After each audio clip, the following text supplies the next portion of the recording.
Assalamu alaikum badi ngol ngali konton ko take kabonde kibaru network ngal bismillah momo toni konton kendo mutanan alnal badi ma pamane bi mutanan ka diamo mola kula mo yalon ko is trending in the social media banko kara baro banko tonko nano mumi be munketa ASP bintan jayla koti anin police la nyaton ko munketa IGP tureti ko bintan jay ay comment munke on social media kaytanjiro ke ko kuma kama mu yalan ko le fota babukar bahum atele yafo molla mun keta kiyam kolti police la nyaton ko anin police la ethics manta fo ye kumandiro ke binta njaay la kadiya mala ko la bari kacha ko nga mosto mu yalan ka nene nim binta njaay do koti ka fa ko Mohammed way Dabo ate abenun Gambia police le basa ngabe siding America banko le kam Mohammed nge bismillah kibaro network.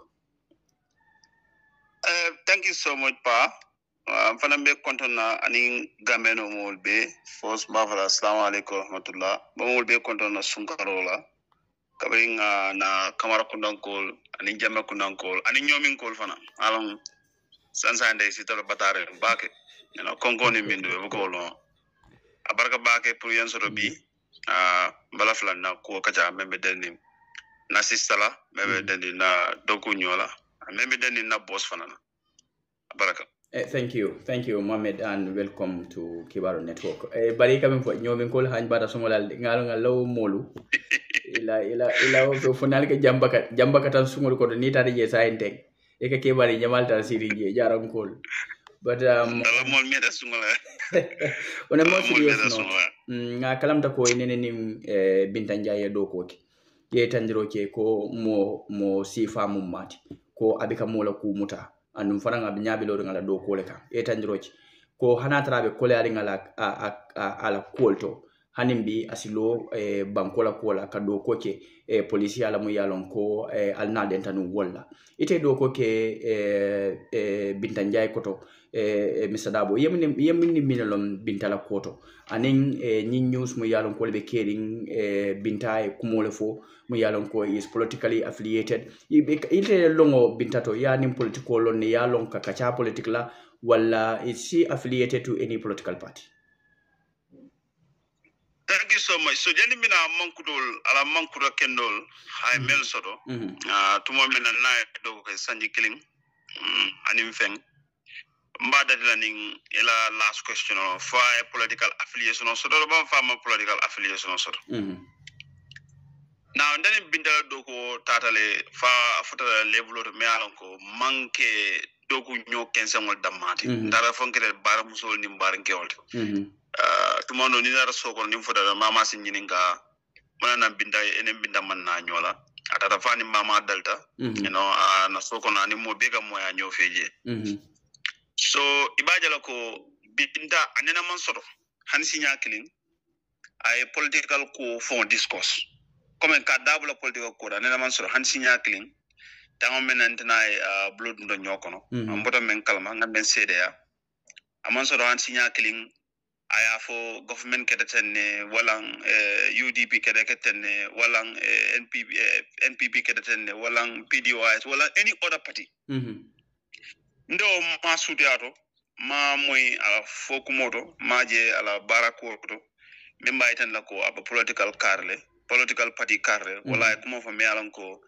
wo saitan di ko ay alayen ko mo sin political party carle support afam so alo to kay momo ko bindam politicianoti wala political party aba bambring wala koma wala ko le me alan ko to yendir ko wala o be kala ko me alan ko iman sort of ferem so ni ra manku do la ko do comme nga fo nyaminde mala ko barinkeo anim bare muso so wado do bije no because a siatante do manding aka fa mo dala ko dinana mulu kaje si kawali le ala na fa win la dala ma jella bake nga wali ne si kuya you know bari atelo kala mo fulo memmi nan no ma itani nako you know do ko la nyimbe no you know isaje ko you know kairo si sabati no nyame throughout ndala stage ania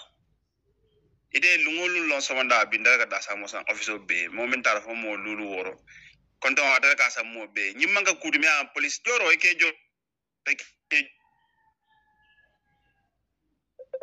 mansia wili tang santo demanding wasifal da mansia eko to wa karan no bukala sarari fo mo but wasifal so ibajalo ko so aka kodo soto la dol mento ala ko do la rabaraba al ko menna ako le samana just to keep everybody motivated you can understand adun ala honesty ni atara no police management han laptop yo santole you have to bring a receipt janin dol ko accept no honesty sifa je bindalla hani pencil ni yasen he wants to see receipt from the procurement department ka confirm ko toyata nyin sanda nyinala janin na officer ka accept so sometimes nga fa ko la honesty dol bi je they are extreme so isa je mbe jele but that's how much you want to go how far abita damin do kayta ndigo tonya ko be kala be kala ani plum kon al binde hormo sura bunya soro throughout no office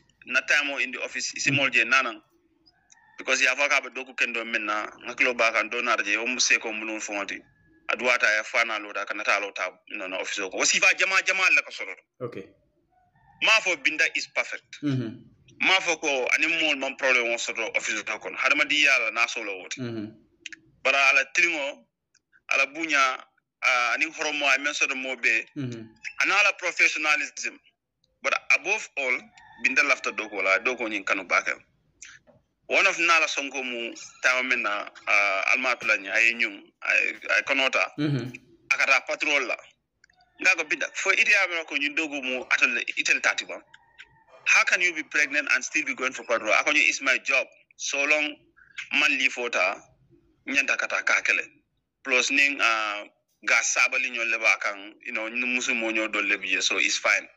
I was not happy with that but after kabintara nga ko be examine de menje comme ko mo kaddo ko kan le to an extend that other factors aka blind na bu goldi so binda is so passionate about policing job that is why kabrin ko be nara ntadiam da kabinda boda police nara man diamo police koro namanga ila ko kendol ngam foke defend because toñato ñandela jeroto police ko dogu kende balke adum na jeroto fanan ela dogu kendo mol buka je comme yenda ka je ñame ndew mol di mealan ko throughout my stay nka wato menke PIU kampoto mugo ken na bungon okay ni la fanda jela wata mo police ni la fanda jela ni ndro man jamfa nanam PIU ben taraje ni man tara PIU ta anti crime ben taraje wala ndela sidlade because natale as a new person la faka dal ko la faka la do ko je la faka la miral ko je adum dem mo police la diam la no malon ko so nim dum police la do go kono typically nda understand ko ka nyaming so wala na would raflol wala ndela do because wala na operational empty in terms of Gambia police force la operational ka nyam okay ilafta fala nonko kabring binta be PRO yala in the police department itele mala ala deputy PRO andama deputy okay ndama deputy ndama la filo ka fanant ndala dinu da ka mekki la bet ngataje okay. adum binda ngani o senata and also hani de fanan comme kamu fanan tambini ñaaro na force diamo kata diamo gambe nole asunda bindalla hano fanan la faka demanding be ño sodo la je demanding because ko ngata programme do moderate nkai ko no I'm not prepared yet akonyo you have to go you must go so ninga ñoo sa ko na mosque je ngal sa police ya siro na dal nga wotale isaje sison ngata work na first time de kata kalo police ol nyaada ka motorist no ke and it's from that time more start ka na officer be appreciate for na dogo kata o nyama we are able to bring many achievement han kabrim from bodaje dol fon achievement dol fon binaka so mo ala tentu bad okay janimbe kuno nakacha kono specifically we want to talk about this binta inala nyolongo kono ila doko akoto have you ever witnessed morning political argument ina nyati lingola wala moleta politika diamola I interfere je ka fo kali nyin diam sifa bula wala mala fi diam sifa la have you ever witnessed that no wasifa no man kenta nyala okay bari ngala no fanango as sene ma ferko nayin naketa binda njaba fle a stop aba fle wasivable okay pour ya binda jaay jigo understand I think pour ngayin kuma kilim fo ya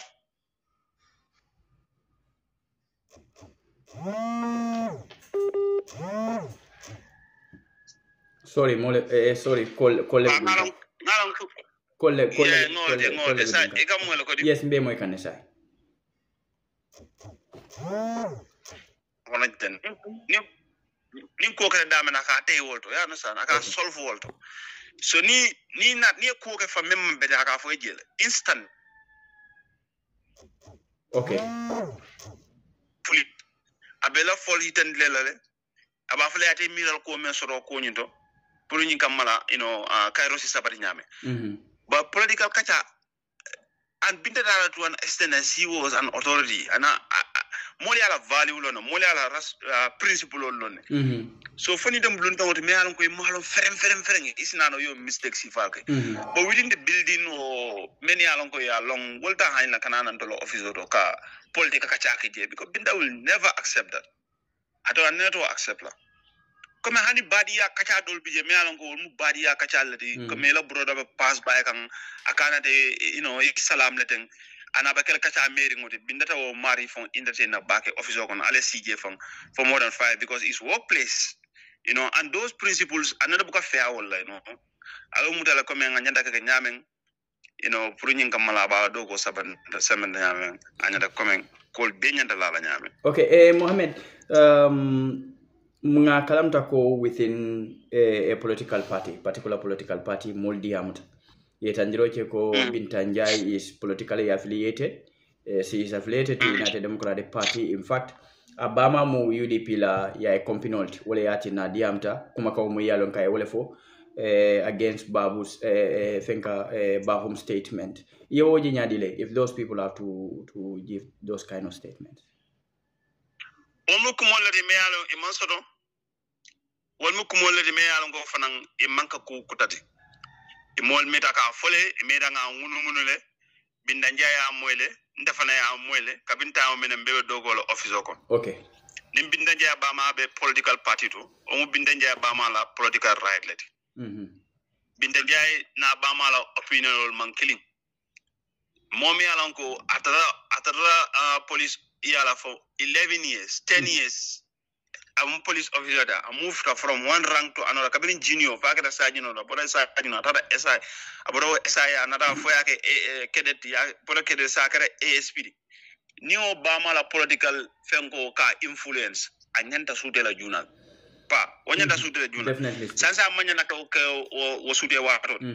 But mbakuma kilimfoye ko kamol to me because of ila konton la, wala because ila tribe no come mari mo manding kolti because I want to be very honest and very plain because mo mari manding ko wala manne ko konton bela wala e bota background o mento wol be political party ka o manga kudi me alan ko on mu ku kutallet bimba Binta Njie la ka fokan kunun akaren dela folola and Binta Njie fanam boro afon boro kalamal ka bentu mo mena am fola kebal kan kumani nan kan nyininka mo la mena ko yo borerol kije ka foye ko nyimu UDP inkolti ndefo nyaaje dole asave ko ndemo UDP la student wing president in the University of the Gambia yo ko fole ya save fo afrene nakebala dole for ko I be writing a lot of things about Adama Barrow before joining the police dole bije ovum go for nol fonti tato fala Wembole nakebala ka fo ko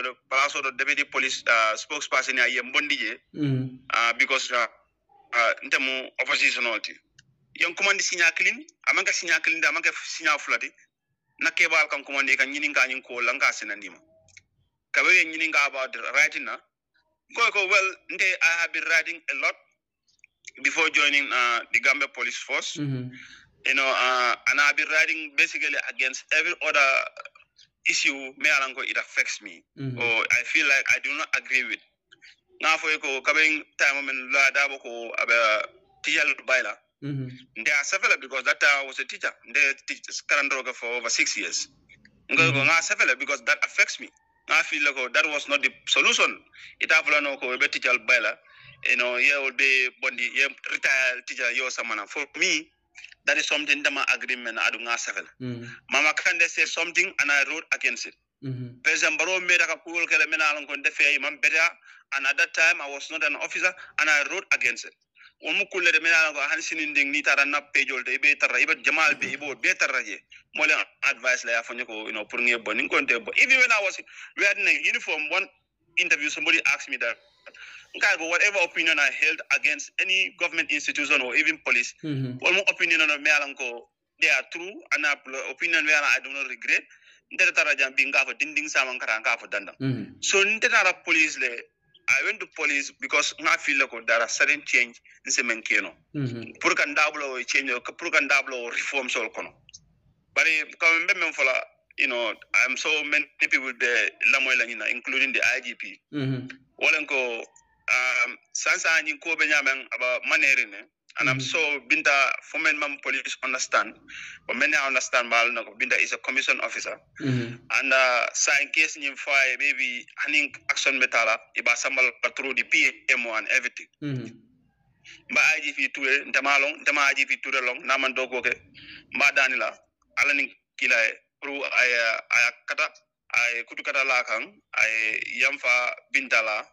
Whatever at a fair, any institutional police at a fair, Bindeola Valley, ye Nyala Ninkoka. Because Itala official officer Kendall Mudalano, KB sacrifice, or Alkebe Bondije, because of disagreements, Menalonko is settled knowledge through other means.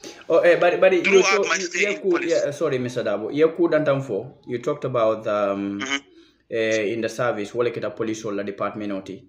Because they feel that you are politically affiliated based on ila tribe wala kontongol wal sifal.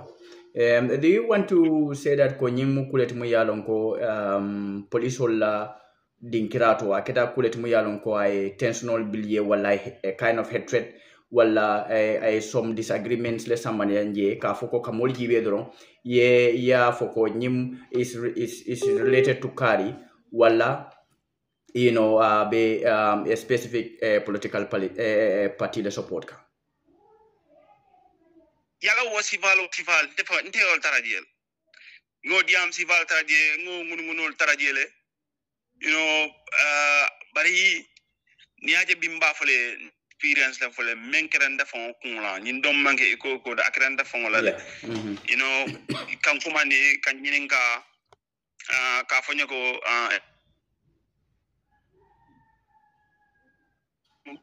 ina kan nyininga na safero la wala na miral ko la ngamen ke wata fam man join police wata fam mu ticalti na miral ko la ko mu da ko kisi wala fam ka safero ke ka findi na banda me ala ko womu masakunda la supporter balti kaytandi ko comment mu NPP supporter sorry ka vanyadi UDP la student wing president adun niyo jiwe at the University of the Gambia nta munu secretary general for student union ndela lolo non in the student union be même molbe la mola menala ko yende lombake at the university and ibe cede ala kola lolo non at the student union ka fo gale ko because what I'm not responsibility be kono je kilimbije me alan ko ndala mu responsible da pour ka organisation or register in the UTG under UTG student union so ni lafta fengola ni lafta ka register under SU you come to my office lord la nga save ko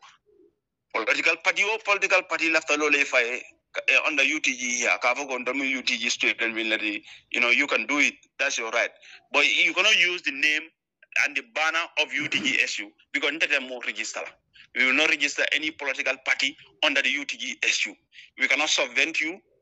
It's your go through your political parties, call yourself students wing, but you cannot call yourself, for example, UDP UTG student wing or GDC UTG student wing. You cannot use our name and you cannot have our subvention.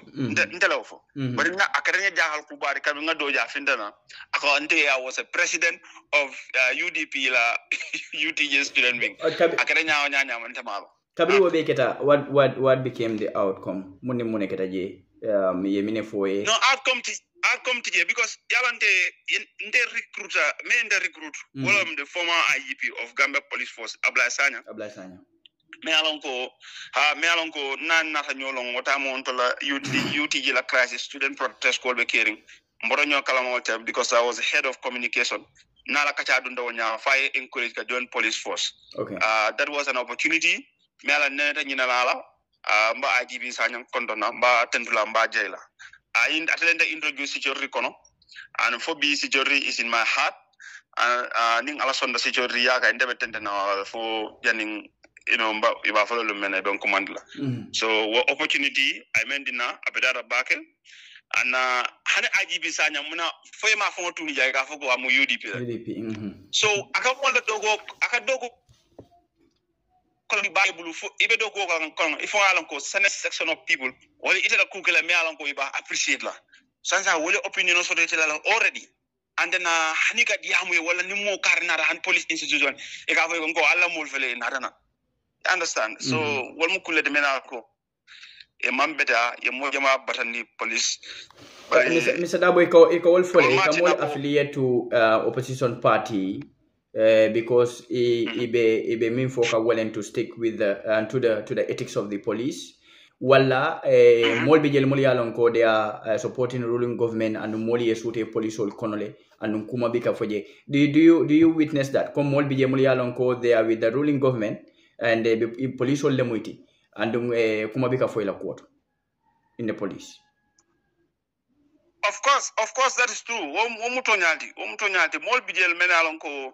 Whether during the coalition government, because we have to be honest, whether during coalition government or Kabriya Jamel time, or even Adam Barrow time, official bidel menalonko. Well, you know their affiliation straight because of their action. Anung near political figure dol arrest ikata actively nyameng wala yela behavior katara nyame ifongal nego these people are their professionalism and their impartiality is highly compromised iko lonna wol mutonyalati wol manka tumiri kensende and wol manka kuma kensende wol mutonyalati. But mone atina you think or from your perspective yamira mone batina lab ni mu police oti is ruling government or let's say sitting government support nole bari if they feel that you are affiliated to other political parties it become an issue mune yatina wobe nyandaka ke because at the end of the day bajela ko hanimbi alkabor minna willing to follow the ethics of the police alkana at the end of the day alkana for wala because yebula adama noma and yebula dabo noma they are all political parties from my own view ya mira mune yatina woka keno yebula baro noma ye accept wakambari if they feel like it kontongu double to walla ikata manding koti doron they can feel like ibe bula la UDP no man and it become an issue munena woka ke police wala dinkra nyinto. Well, first of all never question o jabla nyaaw wala amanya nakake yalla kufula le bije to be loyal to the government to be loyal to your state and your commander-in-chief, because presidency Kenya atelen commander-in-chief for armed and security services. So police don't call men katarage, for example, the IGP and other things. Those people, they are appointees of the president, and therefore they have the president always have their loyalty. Oyalang is one thing to have a loyalty, but also is another thing. You can have my loyalty, pa. It isn't the loyalty sort of be. It's a program killer. Nga for me before me no me alanko iPhone ko ni hamwe permanent daw direct nga content and bari o manya nat na ko comme ngo ni program ko yebula ta molla nta manya na nala je man tonya foye wala ni mol be mol yalanko men be dogole to ko wala ku ga mela mam beta wat nan dal arrest comme même babukar bahum na ko kete nyame and unfortunately very very unfortunately babukar bahum la in dato njaw yama that is saying amitale Babukar Bahum, I went through his profile. I have been monitoring this guy for a very long time.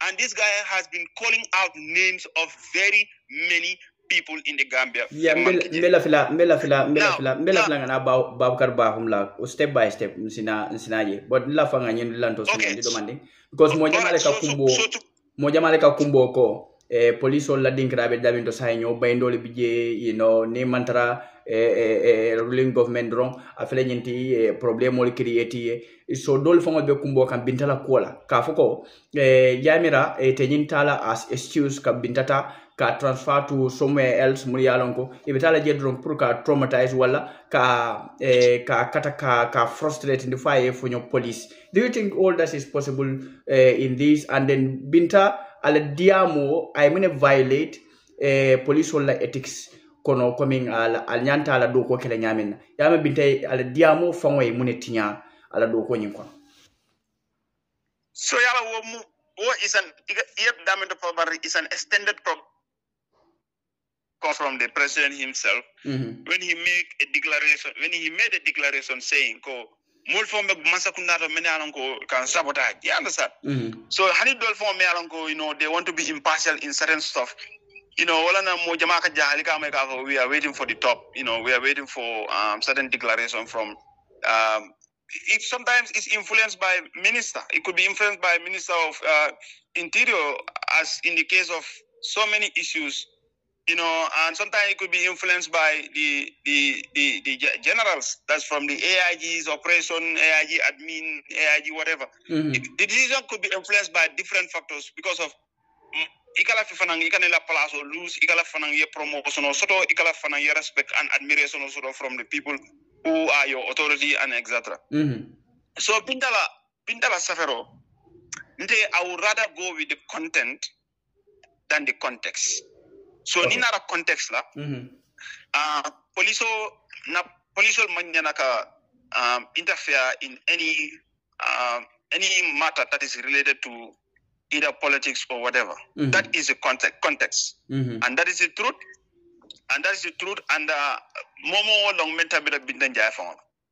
So, but for me, I'll base my judgment based on the content of what Binta said. Now, did Binta say anything that is political? Is no. Did Binta say anything that is harmful? It's a very big no. For Binta, I mean, in terms of standing for her people, is it reasonable? Can it be expected? Has it happened before? Yes, it has happened before. It's very reasonable because it has been happening for a long time for just one person to be controlling the narrative in the country and attacking almost everybody. And if Fembuka Bonanje, Yalompa akolata bakel ni mo ente yena mol neng, you know, yef kuma for namol ma mealango a grauta back. Wala meala ngaje ko tonya manke kuti me manke horomodi manke bunyadi you know mbakam falal so pinda fo official ni modol la mino ba kudol kala mena ko wala fo ba garawa nyit for example ni atronu babukar bahu me jarankol I mean for avoni jarankol ana interraje I will get him arrested and I don't need any authority to do that nde babukar bahu arrest la nga samana. And that's the only time I will announce that I get Babukar Baum arrested because I will rely my decision on the judgment of the IGP that he is doing moral policing. So you also said whether for Binda first trade land. I can also you one thing. Motor Binda first trade police Gamba police force. Impossible. And then after Yasamba Bolibana of Basse. Ita frustrate no. Abidaje about dogo kala komen anyenda ka kenyame. You know she is so loyal. She love the job. So wala nanda komba IGP Daniela pro ale aninkila. I ning call give let them make their judgment based on the content of the post, advise Binda, and then we move forward. I think for me that's going to be the best solution. But in other comment, you know, you want to depend on some institutional policies, many go. Of course, you cannot make a concrete judgment out of it because of how many other interferences that have been happening by people who clearly come out and support the government, and those things were not addressed adequately. And you want to make the judgment based on this one, you're going to harm a person. Mealanko love her job, love her country, and love her institution. So for me, that's my advice to IGP Ture. And I am very sure that at least I've met an institutional colonel sign for at least 1 year or so. Kujama Sude Jela, Kujama Lonjele, a loyalty collateral understanding, and many more. And I will only be very hopeful that he will make a very reasonable judgment as far as this matter is concerned. Bari model fana ya foko mulialon ko they were politically affiliated to NPP. Inada bondi NPP tata political party dolto. Yetandiro ke ko etella time NPP ko IGP Ture was one of the people mulialon ko was helping them with fuel coupons, and then ka korodi la koeta ka campaign on behalf of President Barrow.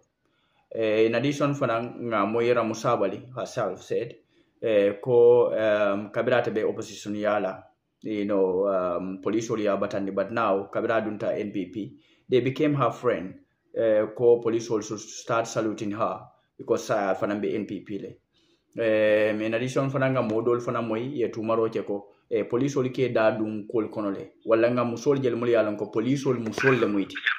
Ibe dun kam politiko kono directly. Ka campaign ke President Barrow ni wo beje banko dingol leaje banko dingol nganaje Binta Njai a statement on for defending her own people, and then a statement on Muyalonko Dolfonko is not politically affiliated. Mojama believed all 99.9% believed all ning IGF atodum police CD Tourea from Filije a statement on Muyalonko Bembadra me olefo Ramusabali olefo aningam police musol muli jemuli yalanko they were campaigning for Adama Barrow anata ka bin japila Binta kan yamira banko dingol manyana kumodo jela wala kudo jela manyado jela mu yalanko be kerim police la Carola against Binta herself, and in fana a particular political party munketa United Democratic Party ti nin ko be bulala ethics da manu yama Sidi himself should not be called for question. Yeah, so I buy the logo diamond kono nga fo ko nte mang sidi this to the IGP Ture Malong, I don't think I've ever met him. Of course I've seen his pictures, everywhere, and mumo di mela nga sutela. But come like physical conversation or na mo soro. Okay. You understand? And coming for the like feel coupon all ningo sifal to yanta man say dia wala. Adunga nto sifa said no, to be honest. So but Pindanjala ko come it doesn't matter. Bindanjai is not standing for UDP, and I think we just have to make that clear. Bindanjai is standing on principles. She is standing on her own conscience and her belief. And I think that should be more appreciated than affiliating her with any political party. And dining IGP kam ma saying na walanko in case muda. Let us not mess this one up. Pa, let me say this. Gambia police was coming to Daraje. Mom moja me alonko I police do go nyum faham. I know akake ku and apparently Gambia police was reformed within a short period of time. Me sambujam fatis. And now you come to think that that's why some kufula mealango yenyo kya bake wala nyi sabanya ondiamra about police corps. Number one, kabiri no official fa. Ko mo official me antani ba batch kilinde. Although ni man train yo pare rente nya train na bari la train la bon la wata mon te jointa ye ndal train man amam me bak. Wata mon te jointe kam. So ngi lon ni la ko ndo nyokon. Yo mo sabon yo mo fulo men fa e kilum barama. Uko ni okay abagi bo since the matter was going to court ngam resafle mandia makola. Number one. Number two, the other issue man ni okay wala sambujam fatila bondo in police. Pa anda ha police le. They police defend because of the reforms nya melje. And those reforms were championed by Sambujam Fati. He was doing absolutely wonderful. Then Ajib Sanya Nakacha, Ajib Sana, one of his biggest dreams is to ensure that Mole Police Academy sort.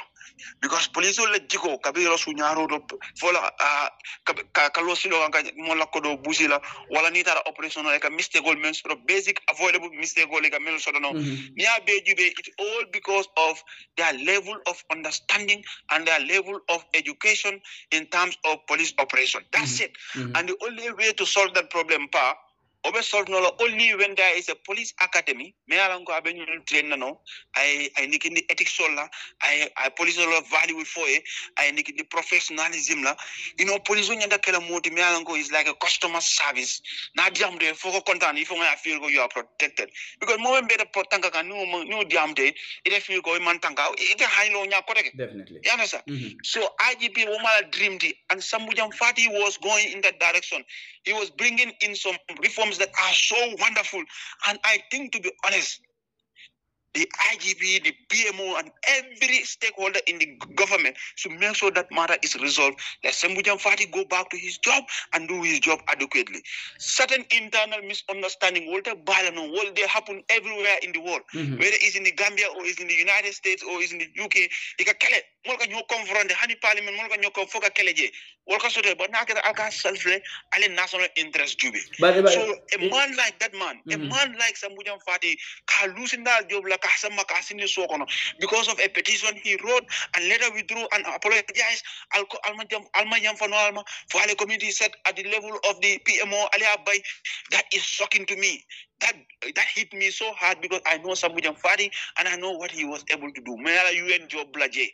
You know all of them. That's what they say. But now I'm also telling you, even if Sambujang Fati is not going to tell you, I'm telling you, he left a UN job and he was doing incredibly fine. He was brought back home by the police management, the then police management, to come and help in the dream reforms of the former IGP. Another new IGP made a petition because he felt certain stuff are not fair. He could have even been punished in other way than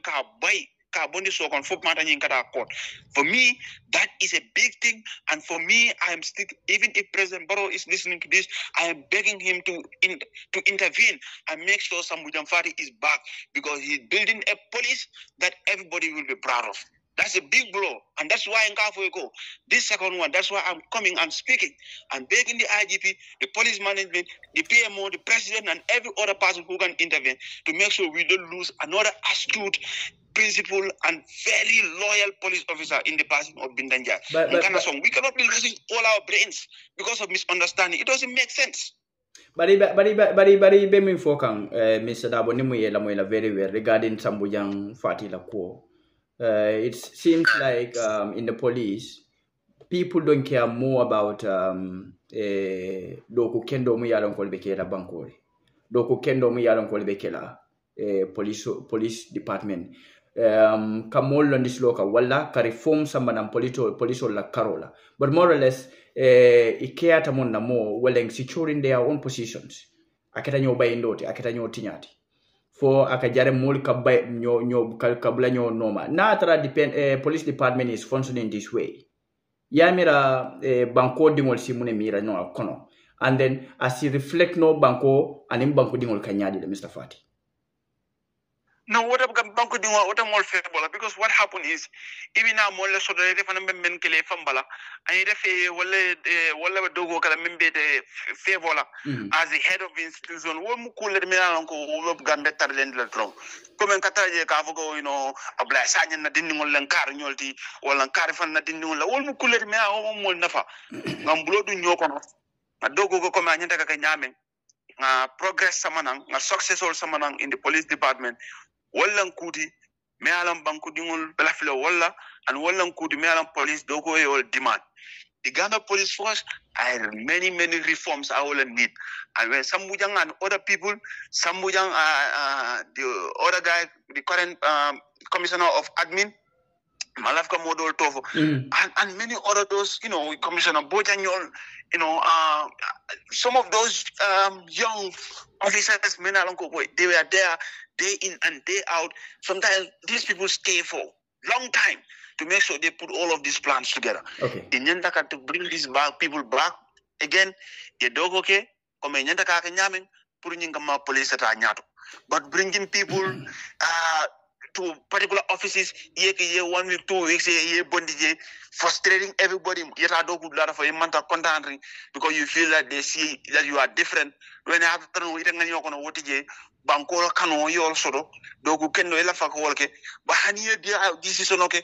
Ibe Georgia, Ibe Jubela, Nyama, Melanco, Mampeta, you know ni la opinion na rek ni afa rek ya la kenyo la mo la wol wol bu kulle me la ko wol man ka ku kenori adu ngavlong am police institution dama obeg many Gambian institution on leto and until most people stop you know titano nyaado ko ma nyanda ka nyame Mr. Dabo ye kuma kilim fanam fo mu yalon ka keta Gambia din jama la consent mo jama wala kita la consent wala police flol mu yalon ko ye fani banko if you are comfortable with it si diama ko la demanding because mo li tanjiro ke ko mo jama ye kamo chikandi ko they are not even they don't even trust the Gambia government because ko keta nyaminna wala fa spokesperson wala finto kayta njiro ko wo fanan UDP molle wo fanan fa wala muya fa UDP dingoleng if itala experience as a police officer anin kol mu yalon ko leketa ni wo jibe mu yalon ka keta aketa nyaan minna a fota nyaan minna mune mu itala lo nyaat wo ko nyin kono ye mune miraje wala fato mo police fulol mu yalon ko lefan because you said ko de mu la bajlati wala muy la bajlati aliye al trenta nyoka aliye nyolonne what do you have to what do you have for Gambians regarding that case? So come na fwe diamo ko nyami the matter is in court so matter the details or malafika ndadu ngoro but the beginning of the matter was a mess up if you ask me and that is why even the IGP today aben la mola mbadan la menna it's a good idea to have press conference all the time and talk to Gambian people, but it should have a limit if you ask me. I'm now giving him advice based on public relations. Public relations, I advantage for the Nyameng, I disadvantage for the whole Nyama. Well, now when he came out to condemn Babugat Bahumnako and say it is unnecessary, now if you say something is unnecessary, that is an opinion. And this is why some people say, if you say Binta doesn't have an opinion, you too don't have an opinion. You should not sound any opinion as far as that matter is concerned. That is one mistake. Number two, the IGP is not mandated to police moral behaviors of people in the society. Womanka IGP la dogot. So if the IGP come out in a press conference and say it is the IGP who is declaring ko near Alpha Neng be mutalale, then IGP ya fongo dundel. And that is why Kabra fongo dundi babuga bahumna kolnara. The manner in which he invite Nyameng and the time that he spent there was too short that it doesn't convince many other people ko any serious action was taken.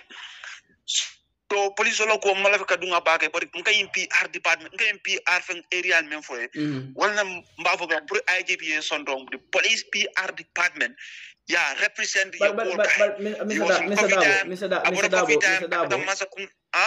Dabo there are more bijel muliyalon ko they are also security personnel muliyalon kai had near interviews of the you know they said we went deep into the matter because kwenye be courtle that does not mean an ordinary Gambian because you are not still serving in the police. Just worry, I'm coming. Okay, I'll come there. So come PRF okay because when not starting IGP because he's the boss. He's the boss. So I'll advise that.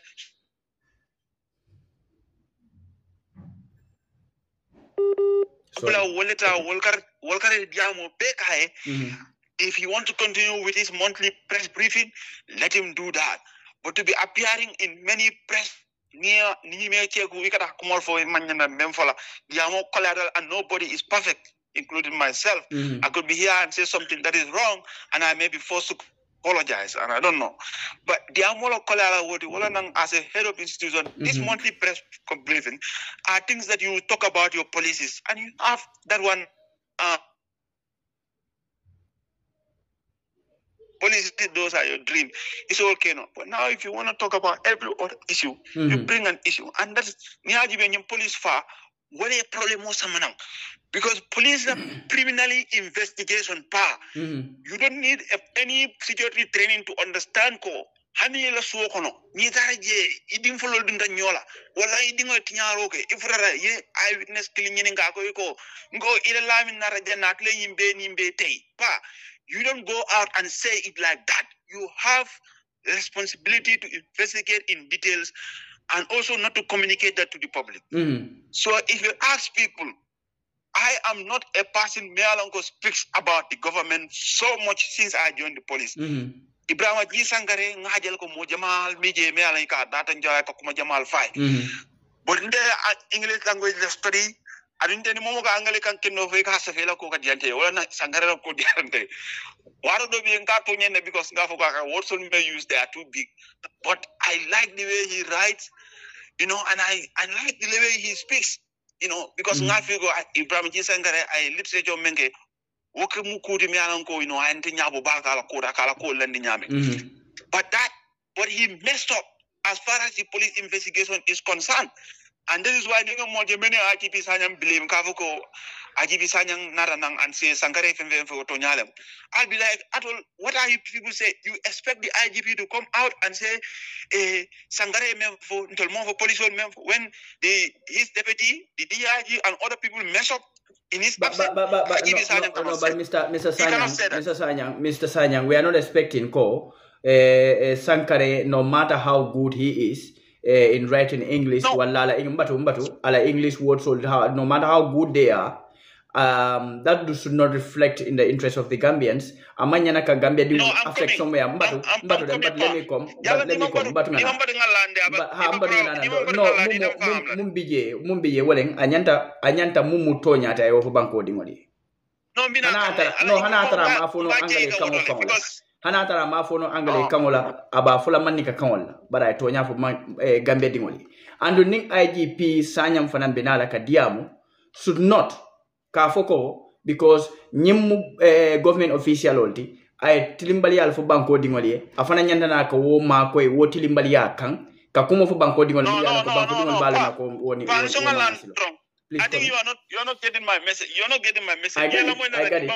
Okay. So me foke comme nga sangare nga stare daga tendu drum because yalo ngala angalel enjoy rek ani mbafu ngadi fani jeloni ku feare ngol. But the truth is when he mess up because it's a preliminary investigation and I'm not blaming Sankare entirely as far as this is concerned. I am blaming the police department for a preliminary investigation. The starting of investigation. Your report on the government spokesperson. Same thing for the Yabe Diala Onyama in raw, Ima Tenteng, Ima Fem Bondije Yabe Dialada Onyama in raw. Is that a yak now fight Kumul for Melanco is going to cost the government in this case?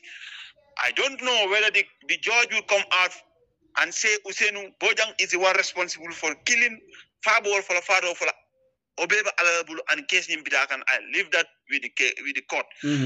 But we will know that the beginning of this case was the biggest mistake in the history of our country in terms of crime management and police issues.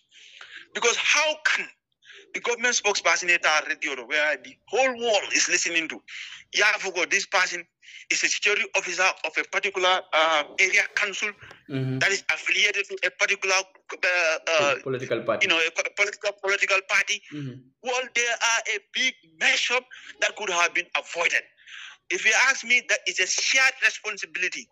It's a shared fault between the government spokesperson and largely for the police department for giving a preliminary investigation report without receiving it. Power police don't go movement. Idaleka mara ika call tendene and you information based team all. No matter what question you want to go in certain detail, if there are security issues, I will not discuss with you. But these are social issues that I think should need to be addressed. So if you investigate what iko ya samro bonu usenya ya hoodie mbodable and they feel that hoodie has a resemblance of somebody who was at a court proceeding in Banjul.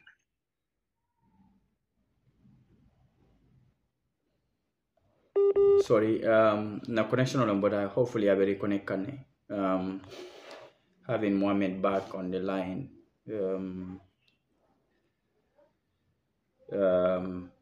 I think connection probably as can ala Carola Malum Fonte Fanayalem because I'm getting a lot of calls. Mulialum Komolbe Dry can do my but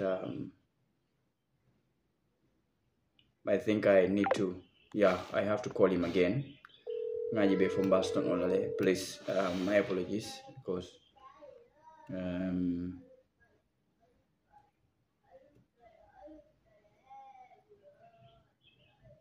Yeah, connection link. I don't know from his end or my end. Yeah, let me quickly see.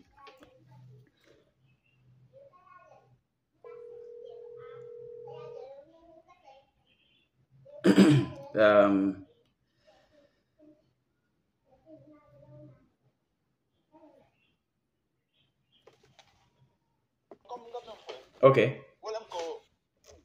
So the police manyanakala investigative report or initial investigative report, especially that time, yalo pa ko kujama bala jubeje. Yeah. Otamo Gambia molbes larine, molmanta haniring, iba budel ba falo ko ni police ol fon fa be juma spela. Mol bije men ye men fa e bornan blaledo ye wulu la soto ye family le soto ikijal be frakane e mantra haniring. So that is a sensitive person. It's a sensitive period. In the heat of passion, both Sangare and the police would understand that in the amount of information in mem pass out. You cannot give out all the information at that time. For example, this in the initial report, your first stage of investigation is if you're bemoy.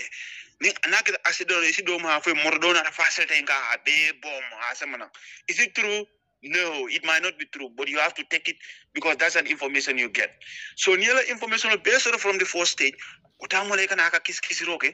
kadung information if killing so don nimma if ya sede ko nyundo manga tonya yo bondije ya sede ko nyundo manga tonya yo bondije foy fura ko labonda foy tonya so ya grab side la kiskisro dula follow ya dari damendo ye information on membe so yo the government spokesperson.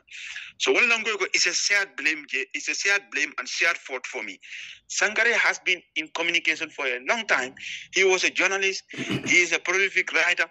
I call for him, I understand. He was not beclouded by political affiliation or political thinking at that time. Information right now they are sensitive. I cannot say it out.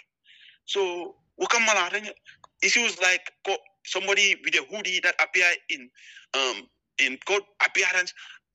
In my view, at information or the but Mr. Dabu, don't you think all police they were killed purposely to implicate the United Democratic Party? I cannot think so. I cannot, to be honest, I cannot at this point. I cannot think what is true or what is false. And to be, in a case like death, is only important that you don't make an opinion about who is the one who responsible for the murder cases. So something I'm not going to agree with anybody to come out and say, an incriminating issue like that, except if you can provide an evidence, a very tangible and clear evidence. You marry more far and for this purpose. Well, most of you know, I blow in the Telake and there are proof But from your experience, Yamira Usenu Bojang is responsible of killing those two police officers. I don't know Usenu Bojang. I've never seen Usenu Bojang, and these are court hearings. I did not hear Usenu Bojang speak. No, what I mean, you don't have to know. You don't have to know Usenu Bojang to be able to know as per kuol keta nyamin ila because na audience lo ka fon kama nika complain wala bake kuol la ta nyamin kuol fo ta nyamin na ye mul foje action lo keta nyamin na after the killing few hours government spokesperson tata radio to Kafoko. Usenu Bojang is working at Birkama Area Council, and then he is part of the United Democratic Party. That means UDP left all in Nondila. You are a police officer. You have a experience totally regarding cases like this. Hanatara mantara jema Usenu long. You should be able to say, wala to know ko tonya. Hanin ko Usenle nyinka. I do not believe, or I believe ko Usenle nyinka. What is your take regarding that case? Okay, kamo tumi kola is one side of it. To prove it is another side. I don't like if you are not in the security sector, quote faham is capable of committing a crime. Scenarios like this coming government spokesperson a mistake or menke police department a mistake or menke in the beginning of it is not enough for me. It's still not enough to determine whether that person kele walang amake. I'm being very honest to you. Because never more profile come in security, never more profile come for a crime, for an alleged crime. You look at several other factors that are far beyond at all or circumstances that come from the narration of certain people. You can even look at their record. You can look at their background. You can look at their psychology. And many other factors even consider. Whether naturally this person is capable of this. And it's from that level that you also go into looking for evidence and proof to really validate that comment. Usain Boja was at Sukuta. He was the one who held that gun. But in case Nimbidaka Nyam Kujamal Mealanko Nyamita Sansai.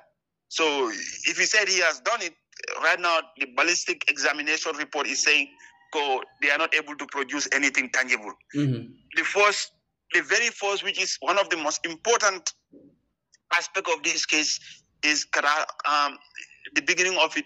It already Yakumol for Mealanko, they are serious and they are very much unfounded.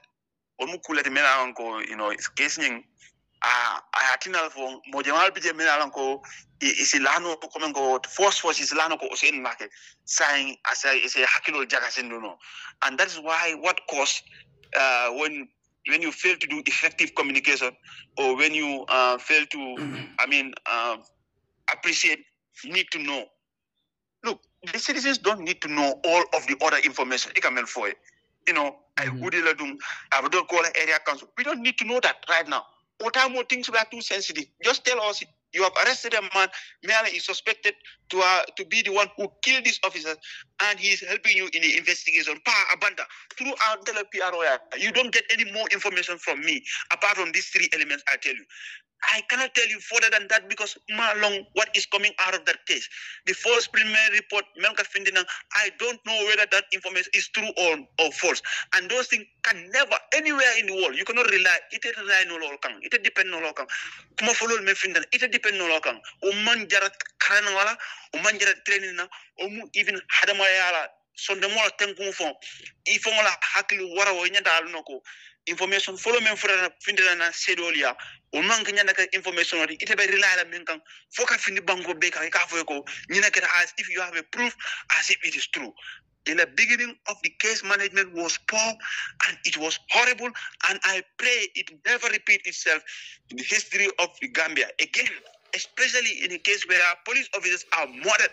Ibama ni fawan ila dimba ni molbe be siribe tulolo wala. You can have more and only to come out to see that a statement on Mukule Mansoro was a very big mistake. And I hope the government spokesperson and the Gamba Police Force, my dear institution, I hope we learn from that lesson and move ahead. Yeah, domanding because nying usenu ko nying a pop-up talent na kachako no, but domanda be na kela fenkan dentide, but because ne ajel lota in London. Kabiri ne ajel lota je baake because Gambia dingol jamal le la concern dunta ko nyin kon because usilla ko tare nyamin na government ya handul nyamin na later on information mul yalon ko moli wolle soto kabondi Ibrahima Ji Sankare la Karola kana fo court fangoto samatol mul yalon ko manku useniye telephone la Karola ni wol sifal wol be tanjiro jelo ko skenoye useni ya tumal drombot bawon na jaran ko fanal loto lo tek sabulaje talking about other issues wolem bahum la koti ando ngalon ko mbe programme nyin danaka mba kum fala ni woltola bahum mo jama ye kamo cikandi ko mole mu yalon ko nindiro asoniyata e baake social media aka alfa jamal ne Usainu Dabo wonne ngo is a daily activity for him. Aka Mama Kande nenne aka mo jama le neng in the Gambia because political atiata wolnya. Hani journalist wol fon wala ke harass le wala activity kono muliyalon ko inata NPP ka coverage ke press conference wol muliyalon ko wolni wolle keta jenga sifal witness le. Seeing Bahum standing in that wo dinkirala nga Bahum la kumo moyle Binta Njai ASP Binta Njai kuma kangol mul fo Bahum la koto police la nyaton ko mun keta Sidi Touré ti afana findita adiamuta ay press release munke Bahum la koto molko Sidi ala kuma kangol me kono fa bawo it more or less like be lorin ka Bahum ka bulo la wo sañole kan yo kumo je nyaadi yeah so comme nga fo nyame na diamo kono ngoy ko IGP la lota ako anara le ka mol prevent mol me alan ko wala kan mol den pa aga ko mola kulur ñaar IGP ko kulur ñaar bango kan atanara pour ko tembendi amanna da wolo aya framasandi fang ako mol men ka loy ga tebal neng ataba make sure I will stop pa gambela dronem bari banko dola IGP la kuma da bakela so ni IGP o fo dogo babul de yala ndema loki so ikamo dol de menalon ko ni bijani ni we kaja kan waro dol bije kan jibe ka mbaro ngande adam baro dini ngol la jindol ya no sa do ba fa nyako UDP ngol la yindon bari yimbo kaja aldi mbato nya folo nyoy so membiye din ay kabin IGP o fo ko endesla kon dal ko ñim politicien no katara je audiol waro do even police department ga audiol me nge receive me ale sangarra pak kapula nyola ka mol ba neng waro do bi ka adam boro fo ba neng ka fadba boro ba neng ka loya da ba neng politicien no ka nyo ba neng an ñu political support le me ale ko sifa so ni de ko ibo sifa bola bonila de gamba police force men long dogo sival men gatarantol blue dogo sival men gatarantol kundo ore idendolo dogo yalla faale bay ten you understand so ni nare Ibrahima Diba muda because he go Ibrahima Diba kumol me alanko amam berea towards the president and pa I know you may also disagree and me alanko ndela tanasodolo je ni disagree that no but I have nothing to agree or disagree here I'm just asking questions exactly ngafo ene alors sometimes you think gol ningal mar alfananke jole so maybe as far as Gambia law is concerned the police is not completely wrong in arresting Ibrahima Diba, in calling him for questioning. The police is not completely wrong. So the one thing is we should work on is changing those laws. Okay. The colonial law already, they were here to protect the queen at the time. So the more kind of more for queen now, and those laws are still there. Ya jamena I maintain. Ya jama put an anje. Ndolap mol fanana rana. Ya baro fanana hansa uluakinu mang bona. So they can always use it. The president or the government can always use it in his favor. Wana kabin police Ibrahima Diba kumande ndeko Ibrahima Diba de a hormala nga bunya adum nyalen ko jube in a more civilized democracy imanya na mudala imanya na kumanda but luala nyatli mo tayato ni akumani ka question ijanda ka kumande ya question. Okay, now if he starts with that with Ibrahima Diba, it comes with mixed reaction model sondo dolman song.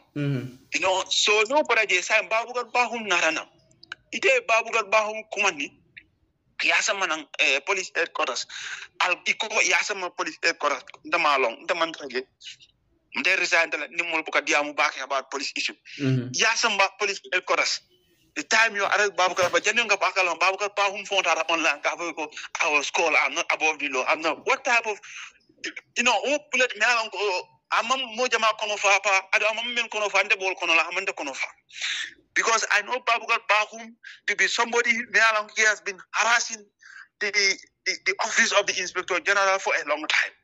I remember moments Melango Mol Nara Pamito UDP student win Nara Pamito Nadila something like that. Babugar Bahum complained about that. You call out the name of Abla Sanyang, who was the Inspector General of Police. I remember when Alaj Bora was arrested and released, Babukar Bahum, complained about it and called on the attention of the IGP, especially IGP Sanyang, Abla Sanyang, especially when Bora was compensated. I heard him calling out the name of the IGP in a manner for me that is not appropriate and respectful. I also read from about Babukar Bahum all the time. And you didn't go disagreement. We are watching you. We are this. Was he? Mr. Dabo, you said in your statement. You said in your statement, ko Ibrahim Adiba, ya kumandi because kumaka muya don kai wolefo. President Nala Dimbali, Casta, ya question, and then ya Fuela Diamo Konoko in any civilized and then democratic nation, woman Yanaka. Bari, Lual Bijel Mulialon, Lual Bijel Mulialon Koibe Gambia, will see Sa Kumaninolia and Yininka. Is on towel. Yes. Okay, and then we all agree that Ko Ibrahim Adiba is not above the law, right? Yes. Now that Ibrahim Adibaya command because a statement already regarding the president. Babukar Bahum not a statement already regarding an entire community. Muyalonko is 10 times worse than Ibrahim Adibaya Kumakaumim for. Not that Ibrahim Adiba commandita sit up ya muta police of more than 72 hours. Muniati na Babukar Bahum atabetala ya police oli ay futa yedrong anim police oli kacha ko badingolu. Well, I think Atefamo have to give that notice to the public. Police only commandile ntatan dankule de ni kachata le ngin kacha sifala. I'm not above the law, but in fele ntin say tambe na swole ko. Those are so that Babukar Bahum is now above the law or above atele power sort of above other Gambian ordinary citizens. Is that what we believe here? No, they are, for me, commenting an opinion of Akuma and the Konofa.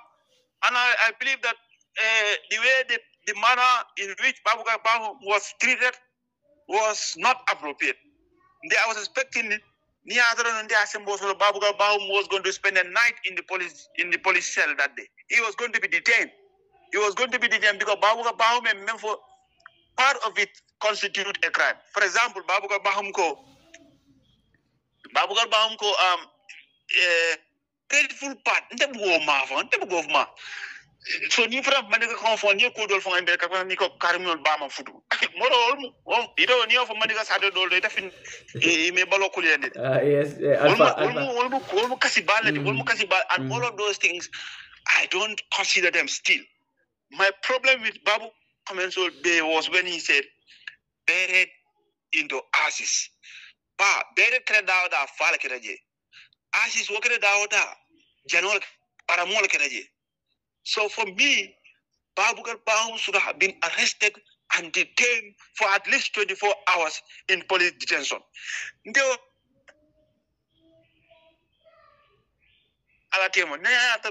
Police department never Babukar Bahum arrest. It's left to the IGP or whoever is going to be responsible. Yeah, for you got a release, but arrest follow. I will respect your command. I will release him.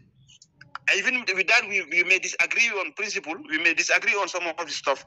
But police is an institution where you are compelled to respect commands. If you want to go from the day one of your training. So, because I mean, I'm going to show the IGP, I am following your footsteps.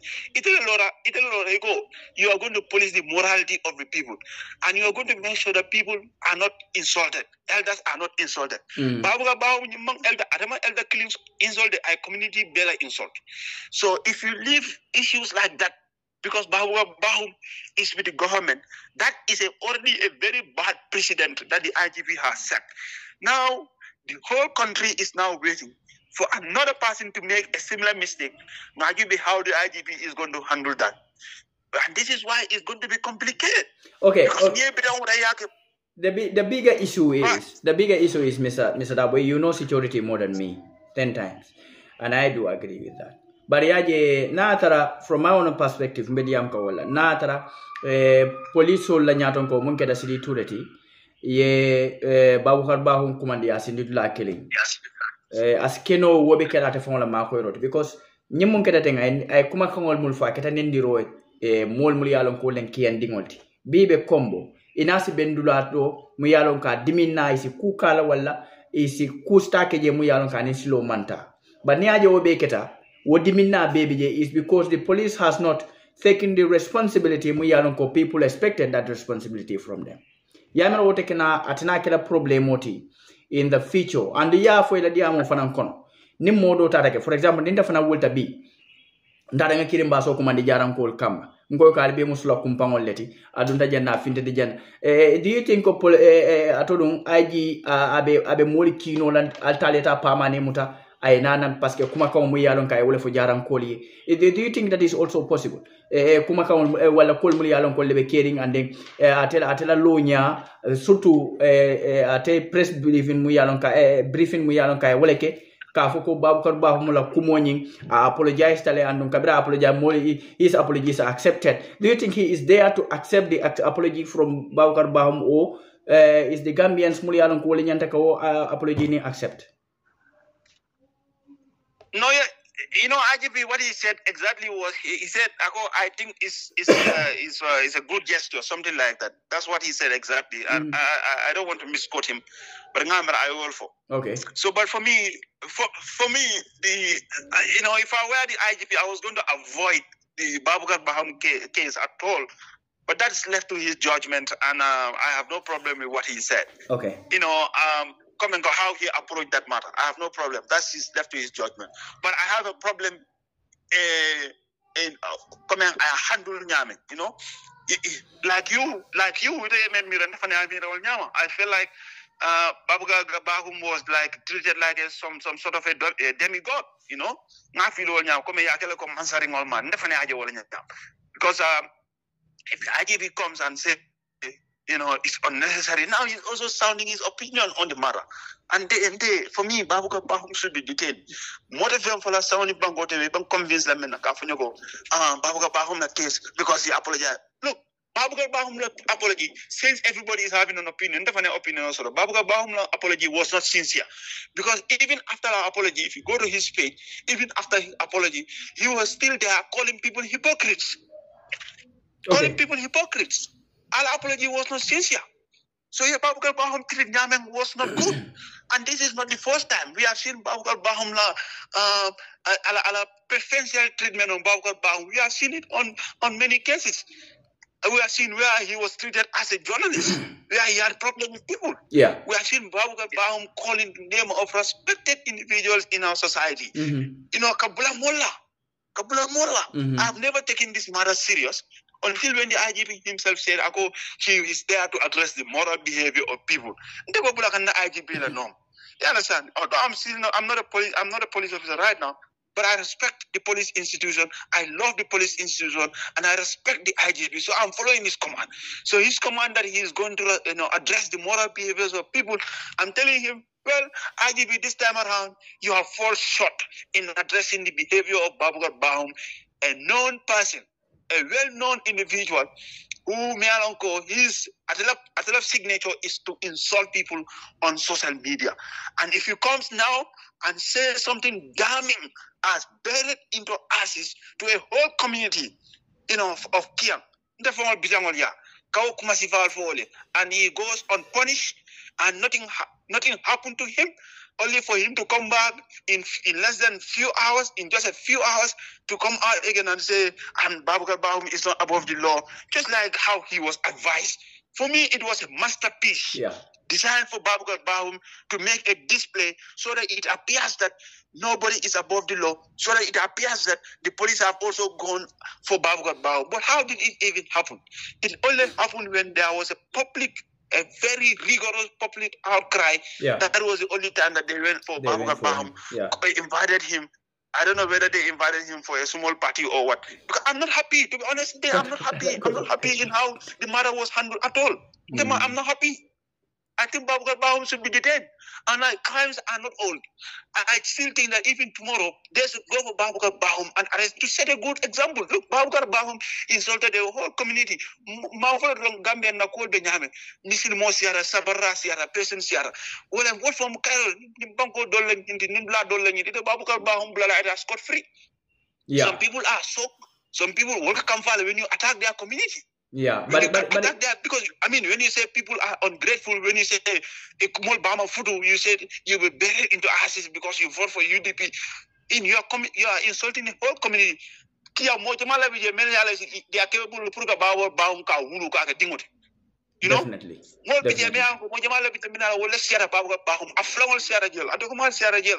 cannot come out and insult the whole community and go scot-free because you are affiliated to a political party. But for me, I will continue to talk about this matter because I have seen Babukar Bahum doing this for a very long time. I can confront it without police. I can confront it. Now I'm on the IGP attack, or police institution attack, because I feel, you know, maybe somebody is giving a permit or Boranol they are released or time. This man has been doing this same thing, this same nonsense all the time. And you know, because he's affiliated to political party, you can spare as if he is what some demigod or some sort. Okay. It's unfair. Mr. Dabon na monta je watu amansia bake bari coming sa kumfani nyinna modol bije kamonci kandi ko yamira Babukar Bahum be nyimum be keka adama le bulo mantara koto diam tawola natara what's your take about that, and what message have you for the Gambia police force nsi kumfaro kewol? Well, for me, ndeta mo accuse la ka for Adama Barrow bije for Juma bije, because Babukar Bahum manke dinding. But Babukar Bahum is very powerful. If the Natara Aji Mankunola, that he is extremely powerful in the Gambia. Babukar Bahum for Adam Barrow. If you tell me, I will even deny it. Hani audio finding Nankafu, audio Adam Barrow for Babukar Bahum, take it and take. I will still deny it. You know why? Because Babukar Bahum is an adult. He can make his own judgment. Nenema ko Babukar Bahum ko anyama tale, nenema ko sonde mo kurangol bala, nenema ko Babukar Bahum kija far kurangol bala, nenema fem moy. Aba kende ari ni hani jabi sa ko man kende ari. Femo fentar. Barasike no to nyata ba aske no to nyata ba konti fanandi tole yala karo. So Babukar Bahum na findina kamol ne like I said, like I've always been arguing for Juntal Latamo, Jonglan Menkamulfa, Nafwen, it's not their fault. They were all doing it for their own interest, they were doing it for their pockets, they were doing it to be affiliated, to be joined, Kataka Mola Molfa, Kamol Kersuba. The same thing I'm going to say about Babukar Bahum. He is only doing it because he wants to cement his relationship with the powers that be, the president, the MPP, the whole government institution. I got more support. He wants to cement his relationship with it. And because I don't know fente laje I fenna ko hani jabata faraje wala nang afa vendiara ake but Babukar Bahum because I know he will listen to this, and I will not be somewhere na finna nang ka bulana kaneng wala ka kumul fa mera mange toñat wala hani MPB ngol finda na fen diare yafo like dalta ko sifal ani modol sifal ngam moy data ko kumul men fa mera ko man soto medo sifal mo len teddal dawala redimila so membi wala même for la police institution wala ko police institution ndol to jaayro soto la jama nte jaayro soto police fo ne man jaayro soto dunya blato america même america de police momo la police he me america non si so police to because police ka tara mol correct kan e kala fo mole ku ke mena ko wolim silol so e dogu kendo men in terms of crime management. Of course I know agreeably crime dol settle demanding nsonda par ni ajibe the recovery process ni moy kresu bon e ka mari mbura nyamen ya compare with the type of resources ndole men soro mune ben dolbul fenjama ton dolbul but with all that, the way we intervene, the way we get criminal arrested is commendable. Our people, especially junior official they can do kende barge pa ngafu in the kata PIA union anti-crime kata patrol but these people are sacrificing their lives. they are putting their lives on the line. The way they attack, the way they handle this criminal, the way they arrest people, the way they are trained, the way they do things is just so nice. I mean, they just need some more training and more education, and I know they can do that. Police management, political interference, I'll go police officer manyanaka binje, and that's why you only rely on that to ensure that Binta Njie is punished internally or whatever action mental against her. Budumo, say matter fongale simfa dalati ko matter fongale yamar pole wala alfanan kana kuke ngalanda tambi ko ngol bloje fereng ngam fanyi nyum ko la ka fo kari wo mu kar mo la kala mo la indol mu mo kar mo la as far as is doing a marila job according to the way anyanda ka nyamen ye mol bloje yele do wolke e kana mol frustrate e kana mol suke preso kono dinga ñoo xorom nga taraji ngata ñoo kata bla ñoo la ko noma kana ñina ko dunia darale kana ñina ko ñu position mo na bu kata altiam kana ñina ko ñu government change da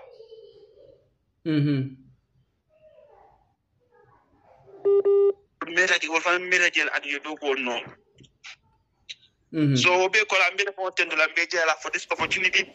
I think this is the first time I've come out to the police institution and to sound my frustration. Of course there are other issues that I cannot talk about. Thank you so much for this. Ndingole moiti so I know hanima di modola ndingole moiti so hanima sido di modole be ba sone yande la ndigende ba mudino barka ba anila la moy la kendol be. Thank you Mohammed for your time time omundina ka join Kibaro Network ka kolu fintindi moli alon ko moli nyanda ke long anim fana ila kata kol moli alon ko wole ke banko be tent la wala ke jayi anim moli alon fana ko wolde kala moy dunia tonkol nanu me bela balbe kilin tentula mba flale ko moto nan Kibaro Network ko teke kaka kula mu yalon ko is a public concern butung fresh call be na domandi ngay batadi domandi bad butung be mo be tentula ka mo be jayi surtout na jaran ka dingol mamani ngol muli yalon ko lebe jara elara be kilin tentula ke jayi cian na mo jama ko sai lafta bonna cian because hormone bunya anin kan mo yalon ko lota wodeka me fan wafi e me fan tuje e lote kan wala kan andum ye silo e de banko dingol yele nyin keta kulet mo yalon ko mo jama e kan wacce kan ni wala barbutum benna audience wol be konto na ke tentu ke jayi alnal badi malem pamani ala baraka ba jalla mo ko nyima